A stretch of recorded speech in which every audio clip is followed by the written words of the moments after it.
আজ যদি আল্লাহ রসুল সাল্লাল্লাহু আলাইহি সাল্লাম দুনিয়াতে জীবিত থাকতেন, আমি ভারাক্রান্ত রুমে নিয়ে আল্লাহ রসুল সাল্লাল্লাহু আলাইহি সাল্লামের দরবারে গিয়ে বসতাম। তিনি খুতবা দিতে থাকতেন, আমি মসজিদের কর্নারে যেয়ে চুপ করে বসে থাকতাম। তিনি খুতবা শেষ করতেন, আমার দিকে তাকায় বুঝে যেতেন আমার ভারাক্রান্ত মনের কথা। আমাকে ডাক দিতেন, আশাদের ছেলে এই মনের দিকে আয়। আমি যে আল্লাহ রসুল সাল্লাল্লাহু আলাইহি সাল্লামের সামনে যেয়ে বসতাম, তিনি আমাকে জিজ্ঞাসা করতেন যে কি হয়েছে তোর। আমি চুপ থাকতাম। তিনি আমাকে আবার জিজ্ঞাসা করতেন, কি হয়েছে বলো। আমি বলতাম, জি ইয়া রাসূলুল্লাহ।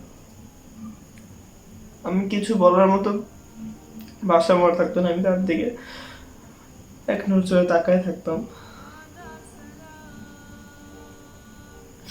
তিনি নিশ্চয়ই বুঝতে পারতেন আমার মনের কথা, আমি ভালো নাই।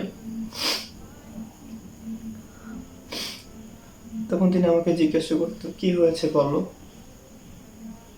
আমি তখন বলতাম, যে ইয়া রাসূলুল্লাহ, আপনি দুনিয়ার সমস্ত মানুষের জন্য দোয়া করছেন।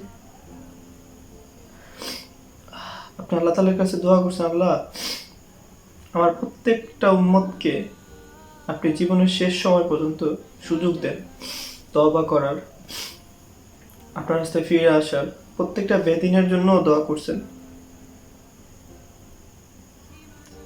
আপনার দোয়ার কারণে আজকে প্রত্যেকটা মানুষ যে যেভাবে ইচ্ছা চলতেছে, যে যেভাবে যা ইচ্ছা করতেছে, আল্লাহ তাআলা সুযোগ দিতেছেন যে বান্দা তুমি আমার পথে ফিরে আসো। আমি জাস্ট ওই সময় একটা কথা বলতাম আপনাকে,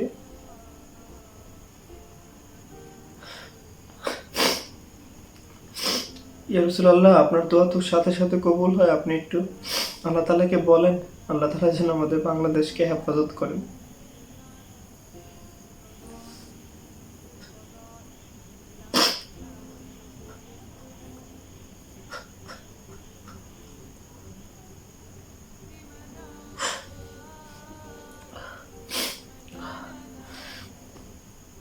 আল্লাহ তাআলা চাইলে এক সেকেন্ডের মধ্যে সবকিছু পরিবর্তন করে ফেলতে পারেন।